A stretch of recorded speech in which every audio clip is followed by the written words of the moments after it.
नमस्कार साथियों, प्रिय विद्यार्थियों। जैसा कि परिश्रम क्लासेस झुंझुनू ने जो आपके हित में एक ऑनलाइन क्लासेस शुरू की थी, इस ऑनलाइन क्लासेस के लिए आपने जो सब्सक्राइब करने में सहयोग दिया, उसका समस्त परिश्रम टीम की ओर से तहे दिल से आभार। और मैं उम्मीद करता हूं कि जैसे आप इस लॉकडाउन अवधि से पहले हमारे साथ जुड़े थे, उससे अच्छे अब जुड़े हो और भविष्य में भी ऐसे ही जुड़े रहोगे। मैं विकास बालोटिया आपके बीच आज अपने विषय हिंदी को लेकर आया हूँ। पिछली कक्षा में अपन ने बात की थी कि इस हिंदी विषय को लेकर हमें क्या क्या पढ़ना है, कैसे पढ़ना है, कैसे हमें याद करना है।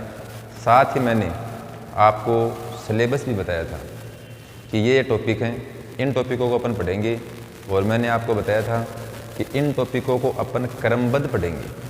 क्रमबद्ध पढ़ेंगे तो हमें अच्छे से याद होंगे। मैं सबसे पहले विद्या की देवी सरस्वती से आप सबके लिए तथा मेरे खुद के लिए सविनय प्रणाम यह चाहूँगा कि जो भी मैं आपको बताऊँ वो आपके मैं जितना बताऊँ उससे ज़्यादा समझ में आए।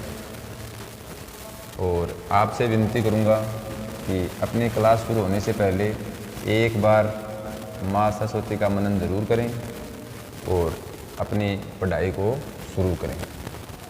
मैं हर संभव सरस्वती माता के आशीर्वाद, खुद के विश्वास और आपके सहयोग से यह उम्मीद करूँगा कि जितना बताया जाएगा उतना आप समझने का प्रयास भी करोगे और आपके समझ में भी आ जाएगा।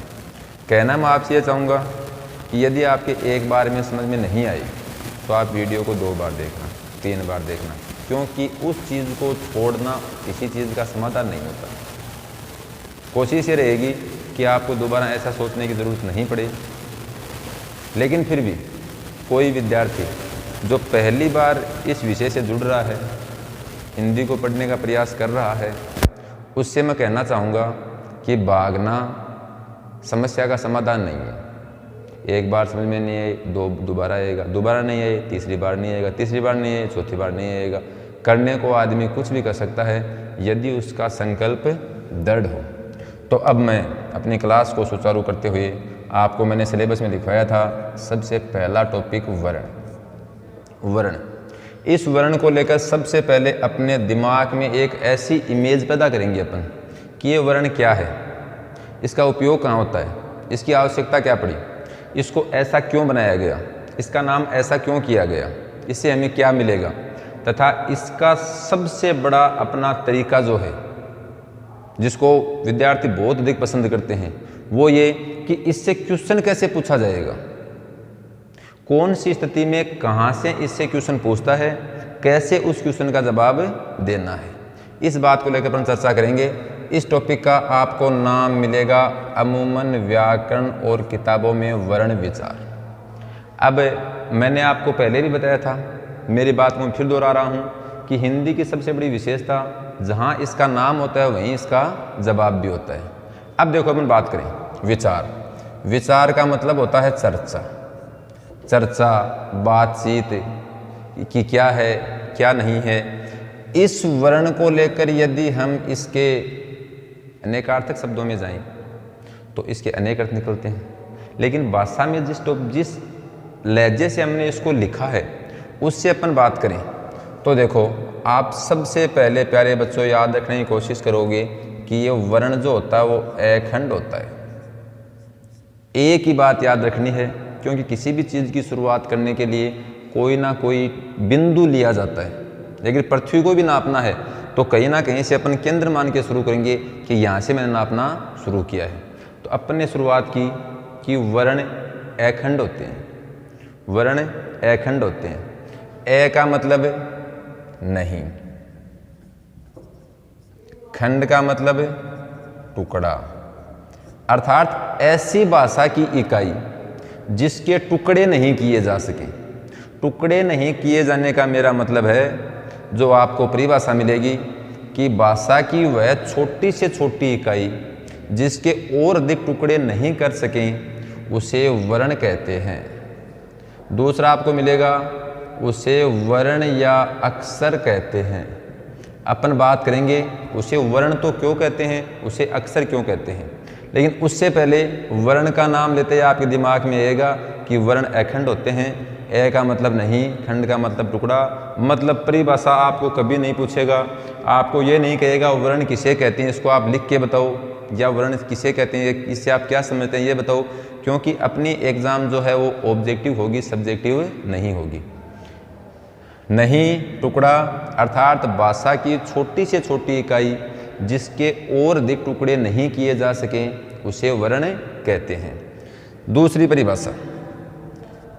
परिभाषा से एक तो आपने सीख ली परिभाषा क्या कि अखंड इकाई, ये क्या है, वर्ण। इसी की दूसरी डेफिनेशन अपन देखते हैं कि अपने मुख से निकलने वाले ध्वनि चिन्ह जो हैं, जो ध्वनियाँ हैं, उनको जिन चिन्हों के माध्यम से लिखा जाता है उसे क्या कहते हैं, वर्ण कहते हैं। यानी अपन जो बोल रहे हैं, इस बोलने वाली आवाज़ को, इस बोलने वाले ध्वनि को लिखने के लिए जिन लिपि चिन्हों का प्रयोग किया जाएगा, जिन चिन्हों का प्रयोग किया जाएगा, वो भी क्या कहलाते हैं, वर्ण कहलाते हैं। दो परिभाषाएं मैंने आपको बताई। मैं समझ रहा हूँ कि दोनों परिभाषाएं आपके दिमाग में उतर गई होंगी। अगर नहीं उतरी तो कोई बात नहीं, परिभाषा कौन पूछेगा। इसकी अपन आगे बात करें। सबसे पहली बात, यदि आपको पूछे कि मौखिक भाषा की सबसे छोटी इकाई, मौखिक भाषा की सबसे छोटी इकाई, एक यही क्वेश्चन पूछता है कि लिखित भाषा की सबसे छोटी इकाई। मैं आपको यही समझाने का प्रयास करूंगा, याद भले ही कितना ही कर लो, लेकिन पूछेगा कैसे ये समझ में नहीं आया तब तक अपनी तैयारी क्या है, व्यर्थ है। यदि आपको मौखिक भाषा की सबसे छोटी इकाई पूछे तो इसका उत्तर होगा ध्वनि। मौखिक भाषा की सबसे छोटी इकाई आपको पूछे तो इसका उत्तर होगा ध्वनि, जबकि लिखित भाषा की सबसे छोटी इकाई पूछे तो आप उत्तर दोगे वर्ण। अपन क्या करते हैं, ऑप्शनों में वर्ण ध्वनि ऐसा मिलता है, बार बार सुन लिया कि सबसे छोटी इकाई है, अखंड इकाई है, उस समय ये नहीं पूछते कि वो इकाई पूछ किसकी रहा है। ऐसे अपन क्वेश्चनों के साथ चलेंगे। बहुत सी बार ये पूछा हुआ क्वेश्चन है, याद रखोगे। वर्ण अखंड होते हैं, अखंड से मेरा मतलब बार बार बता रहा हूँ कि जिसके टुकड़े नहीं किए जा सके। अब अपन बात करें कि टुकड़े नहीं किए जा सकते तो कैसे नहीं किए जा सकते। जैसे सपोज अपन छोटी सी बात लें, ये क है, इसको सब जानते हैं क है, इसका अपन उच्चारण करेंगे क, साथ में अपन क्या बोल रहे हैं, ए। इस बात को भले ही अपन महसूस नहीं करें कि हम बोल रहे हैं या नहीं बोल रहे हैं, लेकिन इस साथ अपन क्या बोल रहे हैं, क। सबको पता है कि इसके टुकड़े हो सकते हैं, टुकड़े हो सकते हैं मतलब ये वर्ण नहीं है। वर्ण नहीं है। वर्ण क्यों नहीं है, क्योंकि अपनी एक शर्त थी कि वर्ण तो वो ही होगा प्यारे बच्चों जो क्या होगा, अखंड होगा। ये तो क्या है, खंडित है। इसके टुकड़े किए, क के हल चिन्ह लगाया, साथ में ध्वनि किसकी आई, ए की। यदि क में से ए की ध्वनि निकली अर्थात ये खंडित है, अखंड नहीं है, इसलिए ये वर्ण नहीं है। इसके बाद अपन और आगे चले कि ये क के जो हलंत लग गया, इसका मतलब इसके टुकड़े नहीं होंगे। श्योर आप समझ गए होंगे, इसे अपन क्या कहेंगे, वर्ण कहेंगे। अपनी परिभाषा में नाम आता है कि वर्ण या अक्षर की छोटी से छोटी इकाई भी है, उसे वर्ण भी कह सकते हैं, उसे अक्षर भी कह सकते हैं। इसके लिए मैं आपको बताना चाहूँगा, ए जो है ये क्या है, वर्ण है, क्योंकि ए के टुकड़े नहीं किए जा सकते। आपके दिमाग में कहीं ना कहीं क्वेश्चन आ रहा होगा, सर आ के टुकड़े किए जाते हैं, इसमें ए भी होता है और ए भी होता है। ये प्रोसेस है संधि के लिए, वहाँ अपन इसकी चर्चा जरूर करेंगे। अब देखो, इस वर्ण के टुकड़े, इस क के टुकड़े नहीं कर सकते, ए के टुकड़े नहीं कर सकते, दोनों क्या हो गए, वर्ण हो गए। यदि इस स्थान के, इस ए के स्थान पर आ होता तो भी आ क्या होता, वर्ण होता। यदि ई होता तो ई भी क्या होता, वर्ण होता। लेकिन ये आ और ई कब होता, जब क की बजाय क्या होता, का होता तो आ होता। इस का की बजाय क्या होता, की होता तो क्या होता, ई होता। मतलब मात्राएं जो हैं, जिसे अपन मात्राएं बोलते हैं, याद रहे ये मात्राएं स्वरों के पास होती हैं, मात्रा स्वरों के पास होती हैं और स्वरों को मात्रा के साथ साथ मैं कहूँ कि ऐसा भी एक वरदान दिया हुआ है कि स्वर सदैव अपनी मात्रा व्यंजन दिखते ही, अक्षर दिखते ही नहीं, व्यंजन दिखते ही, व्यंजन से मेरा मतलब क्या है कि उसके नीचे कोई ना कोई हल चिन्ह लगा होगा, इस चिन्ह को हल चिन्ह कहेंगे कि स्वर अपनी मात्रा व्यंजन दिखते ही स्वतः उसमें अपनी मात्रा देकर विलीन हो जाएगा। जैसे ये ट है, इसको मानो कि आ की मात्रा है, तो मात्रा किसके पास है? स्वर के पास। ट को मात्रा किसकी मिली? आ की मिली, तो ये क्या बनेगा? टा। ये नहीं कि ये ट बोल दे कि मैं तो टी बनूंगा, नहीं, इसको उच्चारण किसका करना होगा? टा का, क्योंकि किसने करवाया? आ के पास। छोटी सी बात थी, ये बात आप समझ गए होंगे। अब मैं बात को आगे बढ़ा रहा था कि आपने याद किया कि मुख से निकली अखंड ध्वनि क्या होती है?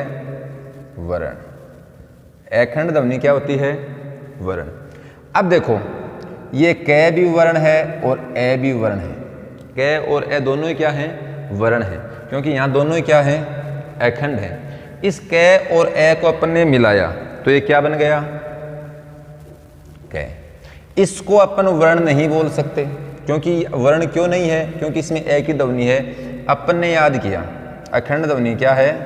वर्ण। वर्णों का समूह है, वर्णों का समूह है। समूह कैसा होना चाहिए? किसी भी परिभाषा में यदि हमें सार्थक नाम लिखने की आवश्यकता पड़े तो अपन सार्थक नाम जरूर लिखेंगे। सी-टेट का एक क्वेश्चन था, उसने पूछा था शब्द कहते हैं, शब्द कहते हैं, सॉरी वाक्य कहते हैं, उसका क्वेश्चन था वाक्य कहते हैं। मैं बताना चाहूँगा कि जैसे उसने शब्द वाक्य पूछा था वैसे ही आपको शब्द पूछ लेगा, वैसे ही आपको अक्षर पूछ लेगा, वैसे ही आपको कोई दूसरी परिभाषा पूछ लेगा। उसका क्वेश्चन था वाक्य कहते हैं, ए ऑप्शन था शब्दों के समूह को, दूसरा ऑप्शन था अक्षरों या वर्णों के समूह को, तीसरा था भाषा के लिखित रूप को, और उसका चौथा और बहुत ही अच्छा ऑप्शन था जिसकी वास्तव में हमें प्रशंसा करनी चाहिए, और उसने लिखा था शब्दों के सार्थक समूह को। मैंने आपको पहली क्लास में समझाने का प्रयास किया था कि क्या सही है क्या गलत है, इसका फैसला हमें पूरी परिस्थिति को भांप कर करना चाहिए। यदि आप निर्णायक हो तो पहले की बात को सुनकर आपको अंतिम निर्णय कभी नहीं देना चाहिए। जो 4 हैं, 3 हैं, 2 हैं, 1 है, चाहे वो परिवार हो, चाहे वो कुटुंब हो, चाहे वो भाषा हो, चाहे वो पेपर हो, सभी बातों को देखकर उनमें से आपको अच्छा या बुरा चुनना चाहिए। तो विद्यार्थियों ने गलती की, शब्दों के समूह को वाक्य कहते हैं, जैसे कि मैं भी आपको आगे बताऊंगा। ये उत्तर करके आई जनता, यानी पढ़ने वाले बच्चे जिन्होंने थोड़ा सा ध्यान नहीं दिया और जिन्होंने थोड़ा सा आराम से पेपर को किया, जिसको विश्वास था कि हिंदी में मैं कर सकता हूँ और आप ऐसा कर सकते हो, ऐसा मुझे विश्वास है। उन्होंने उत्तर किया शब्दों के सार्थक समूह को कहते हैं। अब मैं आपसे पूछना चाहूँ, शब्दों के समूह को वाक्य कहोगे या शब्दों के सार्थक समूह को वाक्य कहोगे? आपके दिमाग में आएगा शब्दों के समूह और सार्थक समूह में क्या फर्क हो गया। जैसे मैं आपको कहूँ नास्ति, राधा, रात, कल से है।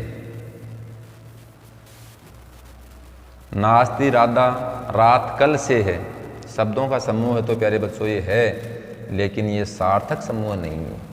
यदि कल रात से राधा नास्ती है ऐसा होता तो मेरा मानना है इस वाक्य से दूसरा वाक्य क्या लगता? अच्छा लगता। कहना चाहूँगा यही छोटी छोटी बातें हैं। एक सार्थक नाम आपको कहीं भी दिखे उस पर आप विचार करोगे, दूसरा आपको है से पहले नहीं दिखे कि कहते हैं या नहीं कहते हैं, उस पर आप ज़रूर अपनी जिम्मेदारी समझकर राउंड लगाओगे। नहीं का मतलब उसने उस क्वेश्चन के उत्तर को ही पलट दिया है। ऐसी स्थिति में हमें मार नहीं खानी है। अब देखो थोड़ा सा अपन आगे बढ़े। मैंने बताया कि अखंड ध्वनि क्या होती है? वर्ण। आपने देखा ये भी वर्ण था, ये भी वर्ण था, क्या बन गया? ये बन गया। इधर अपन ने बात की ये भी वर्ण था, ये भी वर्ण था, क्या बन गया? ये बन गया। ये जो बन गया ये बन गया अक्षर। अपन ने अपनी परिभाषाओं के क्रम को आगे बढ़ाते हुए देख लिया कि मुख से निकली अखंड ध्वनि क्या कहलाती है? वर्ण। वर्णों का सार्थक समूह है, ये भी वर्ण है, ये भी वर्ण है, ये सार्थक है। यदि ये ऐसा होता तो कभी भी ये अक्षर का रूप नहीं ले पाता, क्योंकि ये क्रम से नहीं है, सार्थक नहीं है। अपन ने याद किया वर्णों का सार्थक समूह क्या कहलाएगा? अक्षर। अब देखो ये क भी अक्षर है, मैं कहूँ मैं भी अक्षर है, और ये ल भी अक्षर है, क्योंकि इसमें क्या है? इसमें मैं के साथ ए की ध्वनि है, इसमें ल के साथ ए की ध्वनि है। आप समझ गए? ये वर्ण है, ये वर्ण है, ये भी वर्ण है, ये भी वर्ण है। वर्णों के सार्थक समूह से ये भी अक्षर बन गया, ये भी अक्षर बन गया, ये भी अक्षर बन गया। लेकिन इन अक्षरों का समूह किया, और समूह भी कैसा किया? सार्थक किया। यानी अपन ने इसको एक शिरोरेखा के नीचे रख दिया, और अपने पास जो प्राप्त हुआ वो था कमल। आपसे पूछना चाहूँगा व्याकरणिक इकाइयों के तौर पर कमल को आप क्या कहोगे? आपका उत्तर होगा शब्द कहेंगे। अपनी अगली परिभाषा हो जाएगी कि वर्णों का सार्थक समूह है अक्षर, अक्षरों का सार्थक समूह है शब्द। अब देखो कमल शब्द है, इधर लिखा बाजार शब्द है, इधर मैंने लिखा जाता शब्द है, और यहाँ मैंने लिख दिया है शब्द है। आपको मैं कहूँ कि इसे पढ़ो तो आप पढ़ोगे बाजार, फिर ऐसे पढ़ते पढ़ते परिश्रम क्लासे झुंझुनू, फिर दूसरे में पढ़ोगे है, तीसरी में कमल, चौथी में जाता। यानी कभी भी आप इसको एक लय में नहीं पढ़ सकते। यदि इसका अपन इन शब्दों का एक समूह बनाएं तो आप समूह के रूप में कहोगे कमल बाजार जाता है, कमल बाजार जाता है। यह मैं शब्दों का सार्थक समूह है बनाकर आपसे कहूं कि ये क्या है, आप तुरंत कहोगे सर ये क्या है? वाक्य। पूछा गया प्रश्न है, वाक्य कहते हैं। बहुत छोटा प्रश्न था, मैं आपको फिर एक बार विश्वास दिलाना चाहता हूं। पिछले 5-7 साल के पेपर में मैंने जो देखा है, एग्जामिनर कभी भी व्याकरण में हार्ड बात नहीं पूछता। हार्ड वो कब बन जाती है? जब उस बात के बिल्कुल कॉन्सेप्ट क्लियर नहीं होते, सीधा रट लिया शब्दों के समूह को वाक्य कहते हैं, पता नहीं शब्द किसे कहते हैं, अक्षर किसे कहते हैं, वर्ण किसे कहते हैं। आप परीक्षा में चाहोगे उतने अंक नहीं ले पाओगे। मैं रीट के विद्यार्थियों से वादा करता हूँ कि 30 में से 30 नंबर दिलाना तो एक आश्वासन है, सपना है, झूठा है जो, क्योंकि पता नहीं कौन से मोड़ पर कौन से आदमी की कौन सी किस्मत किस जगह काम कर जाए। हो सके गलती इंसान से होती है, मैं रीट का पेपर दूं, मेरे से भी भूल हो जाए, मेरे भी 2 नंबर कट जाएं, 1 नंबर कट जाए, न भी कटे, क्योंकि अपने आप में कोई पूर्ण भगवान नहीं है। कहने को कोई ये कहे कि मेरा नहीं कटेगा, मेरा नहीं कट सकता, ऐसा नहीं हो सकता, तो ये मनुष्य की खुद की एक गलत फहमी है। लेकिन फिर भी मैं आपसे कहता हूँ कि यदि आप पूरी व्याकरण को बिल्कुल ईमानदारी से पढ़ोगे तो 30 में से 30 तो नहीं, मैं आपको 26+ नंबर दिलाने का प्रयास करूंगा, जो आप कर सकते हो। बिल्कुल हल्के हल्के कॉन्सेप्टों के साथ आप कर सकते हो, इसमें आपको कुछ नहीं करना है, न आपको कोई अपने आप में आत्मविश्वास करना है। और सबसे बड़ी बात जो वर्तमान समय की विडंबना है कि योगा करने से दिमाग बढ़ेगा, न आपको कोई योगा करना है। प्यारे बच्चों, दिमाग योगा करने से नहीं बढ़ेगा, दिमाग तो बार बार अभ्यास करने से बढ़ेगा। जो भी है, अपने टॉपिक पे आए। आपने याद किया अक्षरों के सार्थक समूह को शब्द कहते हैं, फिर आपने देखा कि ये भी शब्द था, ये भी शब्द था, ये भी शब्द था, और ये भी शब्द था। अपन ने इसको बांध दिया सही तरीके से, अर्थात सार्थक रूप से। ये क्या बन गया? वाक्य।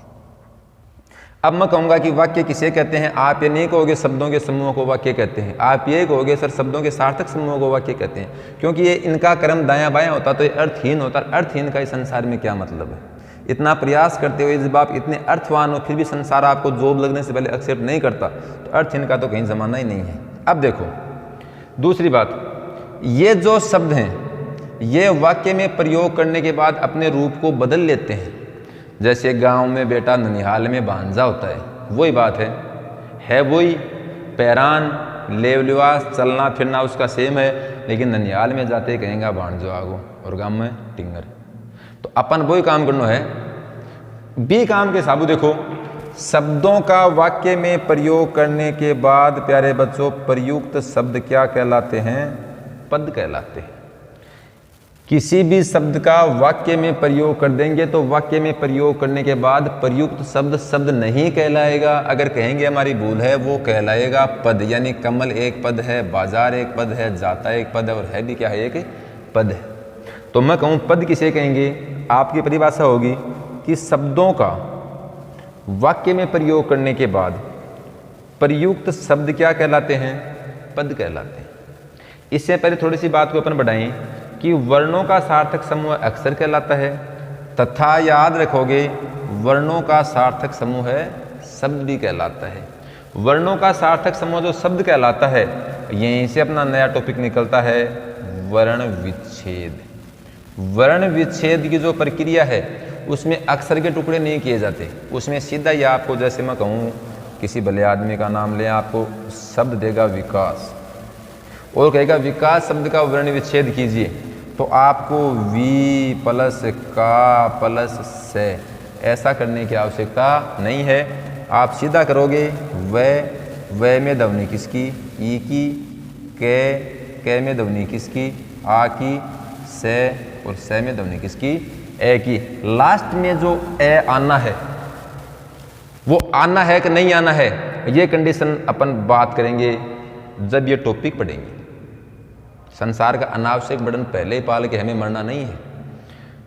मेरी बात समझ गए होंगे कि वर्णों के समूह को अक्षर कहेंगे। फिर मैं कह रहा हूँ समूह को नहीं कहेंगे, सार्थक को कहेंगे। अपनी हैबिट में इन 5-6 परिभाषाओं में ये सार्थक नाम आज अपन जोड़ के छोड़ देंगे, जिससे आने वाले टॉपिकों में जब भी ये परिभाषाएं, जब आप शब्द पढ़ोगे तब आपको शब्द की परिभाषा बतानी पड़ेगी, वाक्य पढ़ोगे तब आपको वाक्य बतानी पड़ेगी, पद पढ़ोगे तो पद की बतानी पड़ेगी। थोड़ा सा पीछे वाले वीडियो में आप ध्यान देना, मैंने सारे के सारे टॉपिक आपको नोट करवाए थे और साथ ही बताया था कि इतना आप कर लोगे तो आप 50% व्याकरण को अपने घर की कर चुके। तो उसको आप ध्यान में रखोगे। मुख से निकले अखंड ध्वनि टुकड़े नहीं कर सकते, वर्ण कहते हैं। वर्णों के सार्थक समूह को अक्षर कहते हैं, अक्षरों के सार्थक समूह को शब्द कहते हैं। लेकिन यहीं आप बात को विराम देकर थोड़ा सा विचार करोगे कि वर्णों के सार्थक समूह को भी क्या कहते हैं? शब्द कहते हैं। इसीलिए अपने सिलेबस में अक्षरों पर कोई चर्चा नहीं होगी, वर्ण से अपन भी सीधे ही शब्द बना लेंगे। शब्दों के सार्थक समूह को वाक्य कहते हैं। शब्दों का जब वाक्य में प्रयोग किया जाए तो प्रयुक्त शब्द क्या कहलाते हैं? पद कहलाते हैं। और 10th और 12th के एग्जाम में पद परिचय नाम का 2 नंबर का पक्का क्वेश्चन आता है। इतना सरल क्वेश्चन होता है वो होता है पद परिचय। तो अपन कंप्यूटर परीक्षाओं के साथ साथ जो अपने बच्चों के लिए बोर्ड परीक्षाएं महत्वपूर्ण हैं 10वीं और 12वीं, उसमें भी एक 2 नंबर का क्वेश्चन यही सोल्व करना चाहेंगे, पद परिचय। उन बच्चों को मैं बताना चाहूँगा कि सबसे पहली बात पद परिचय होता क्या है। देखो, पद तो आपने सीख लिया, क्या है कि शब्दों का वाक्य में प्रयोग करने के बाद प्रयुक्त शब्द क्या कहलाते हैं? पद कहलाते हैं। परिचय, परिचय से हमारा मतलब ये है वही परिचय जिसको अपन अपनी भाषा में इंट्रोडक्शन बोलते हैं। इंट्रोडक्शन बोलते हैं कि जैसे मैं कहूँ कमल, कमल शब्द का पद परिचय दीजिए। उन बच्चों को यही क्वेश्चन मिलता है, कमल शब्द का पद, कमल बाजार जाता है वाक्य में प्रयुक्त रेखांकित पद का परिचय लिखो। उन बच्चों को लिखना होता है, जैसे मैं बार बार बच्चों को बताता हूँ, मान लो कि यहाँ पर कमल की बजाय राम हो तो राम का पद परिचय लिखो। तो राम का पद परिचय ये नहीं लिखना है कि ये सीता का पति था, लक्ष्मण का भाई था, ये दशरथ का बेटा था, ये पुरुष था, वो पुरुष था। ये तो उस राम का परिचय है। अपन को इसी प्रकार जैसे कमल का लिखना है तो सबसे पहले वचन कौन सा है, उसके बाद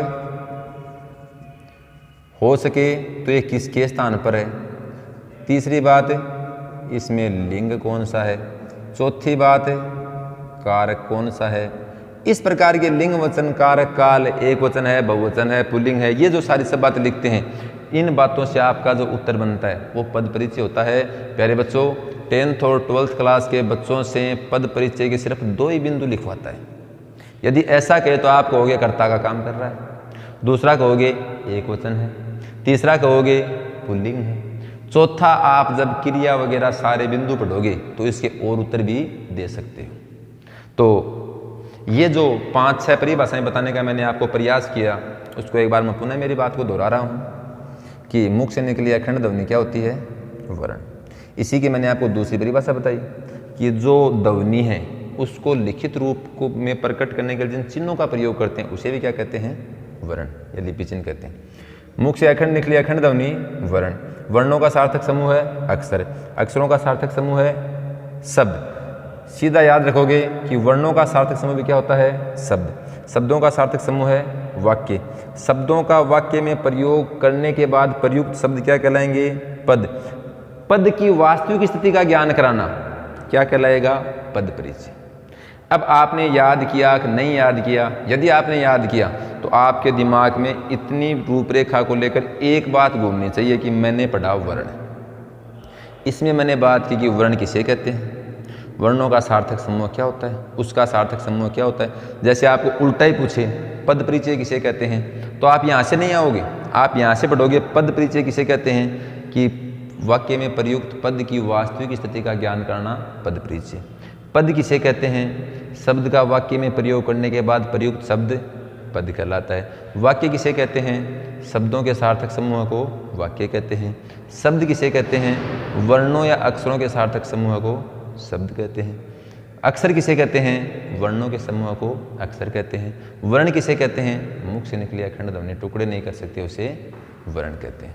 तो मैं उम्मीद करूँगा कि वर्ण नाम को लेकर, इसकी चर्चा को लेकर एक जो क्वेश्चन परीक्षा में आया हुआ है, दूसरा जो इसकी रूपरेखा तक अपन ने पहुँचने का प्रयास किया है, वो आपके बहुत अच्छे समझ में आई होगी। कल की क्लास में इतने को आप आराम से पढ़ना देखना, इसमें मैंने कोई हार्ड बात नहीं बताई है। कैसे क्वेश्चन पूछता है, कौन कौन से क्वेश्चन पूछता है, मैं मेरी बात को फिर दोहराना चाहूँगा। रीट, SI, सेकंड ग्रेड वगैरह जो भी जिनमें संबंधित एग्जामों में वर्ण विचार नामक टॉपिक सिलेबस में दिखा जाता है, वहाँ 3 से लेकर 4 क्वेश्चन हर परीक्षा में पूछे गए हैं। आप किसी भी साल का क्वेश्चन पेपर उठाकर देख सकते हो, पूछे गए हैं, पूछता था और हम उम्मीद करेंगे कि पूछेगा। लेकिन वो पूछेगा उससे पहले इस टॉपिक के 3 या 4 क्वेश्चन कौन से हैं वो मैं आपको बताने का प्रयास करूँगा। आप उसको याद करने का प्रयास करोगे, जब भी आएगा उस दिन अपना ये क्वेश्चन गलत नहीं होना चाहिए। इन 3 या 4 क्वेश्चनों को याद करने के लिए आपको 4 टेबल याद करनी होगी। कौन सी टेबल से कौन सा क्वेश्चन पूछा हुआ है ये मैं बताऊंगा, कैसे पूछता है ये मैं आपको बताऊंगा। इससे पहले आप याद रखोगे कि वर्ण के बारे में जो सामान्य परिचय है, अभी पूरा नहीं बताया, मैंने आपको बता दिया। कल अपन अपनी बात करेंगे कि वर्ण वर्णमाला में कितने होते हैं। जैसे मैं शुरुआत करूं कि वर्णमाला में स्वतंत्र वर्णों की संख्या 44 होती है। कितनी होती है? 44। फिर मेरी बात को आप सोचना, अपन ने खूब याद कर लिया कि वर्णमाला में वर्णों की संख्या 44 होती है, लेकिन आपको कहेगी वर्णमाला में, हिंदी वर्णमाला में कुल वर्णों की संख्या कितनी होती है? हिंदी वर्णमाला में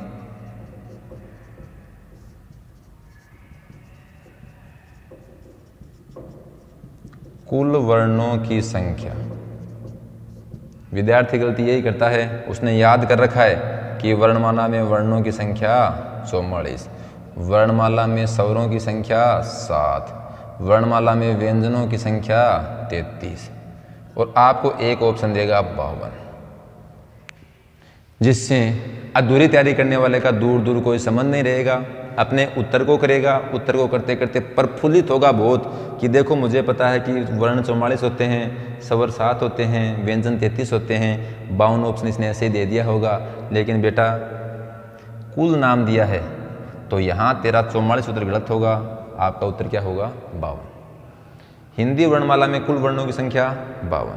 हिंदी वर्णमाला में आपको कुल के स्थान पर स्वतंत्र नाम दे, स्वतंत्र वर्णों की संख्या, तो आपका उत्तर होगा 44। ऐसी छोटी छोटी बातें जो हैं, जो बहुत ज़्यादा आपको दिमाग खराब करने की जरूरत नहीं है, साथ साथ में चलती रहेंगी। अपन बात कर रहे थे वर्णमाला में वर्णों की संख्या, फिर मेरा क्वेश्चन कुल पूछे तो 52, स्वतंत्र पूछे तो 44। कितनी होती है? 44। अभी मेरी बात को विराम देते हुए मैं आपसे कहना चाहूँगा कि कल अपन शुरुआत करेंगे कि वर्णमाला में स्वतंत्र वर्णों की संख्या 44 होती है। फिर मैं आपको बताने का चाहूँगा कि 44 कौन से होते हैं, 52 कौन से होते हैं, फिर 44 को स्वतंत्र क्यों माना, 52 को क्यों नहीं माना, कौन से रह गए, कौन से आ गए, इस पर तो मैं उम्मीद करूँगा कि वीडियो आपको पसंद आया होगा। और पसंद आया है तो अपनी जो छोटे बच्चों को बार बार कहना पड़ता है, खुद की ड्यूटी है, यानी लाइक और सब्सक्राइब ज़रूर करें, हो सके तो आप शेयर करने का प्रयास करें। फिर अपनी वही मुहिम है इस लॉकडाउन में, एक पढ़ाई एक को, आगे बढ़ाए देश को। यदि आपके नहीं समझ में कोई बात आई तो घबराने की आवश्यकता नहीं है, आप उसको दोबारा देखें। दोबारा देखने में नहीं आई तो इन नंबरों पर कभी भी फ़ोन करके आप पूछ सकते हो। अपना क्वेश्चन इन नंबरों के व्हाट्सएप पर डालकर भी आप पूछ सकते हो। आपको क्वेश्चन डालते ही उत्तर में कहूँ नहीं भी मिले तो उसके घंटे 2 घंटे में आपको संतुष्टिपूर्ण आपका उत्तर मिल जाएगा। आप अपने प्रश्न को अच्छे पेज का मतलब अच्छी राइटिंग के साथ लिखकर इन नंबरों के व्हाट्सएप पर डाल दोगे, ऑप्शन आप साथ लिख दोगे। यदि आप उचित समझो तो, उचित नहीं समझो तो सीधे क्वेश्चन लिख दोगे। उनका उत्तर आपको जैसे ही व्हाट्सएप ग्रुप खोला जाएगा आपको आपके पर्सनल नंबरों पर वापस मिल जाएगा। इस बात को कहीं कोई शो नहीं किया जाएगा, जैसा आप प्रश्न भेजोगे उसी के अकॉर्डिंग आपको उत्तर मिलेगा। हो सके पहली बात तो यहाँ तक पहुँचने की आपकी नौबत नहीं आएगी, अगर आ जाए तो भी परिश्रम टीम आपके लिए सदैव तैयार है। धन्यवाद।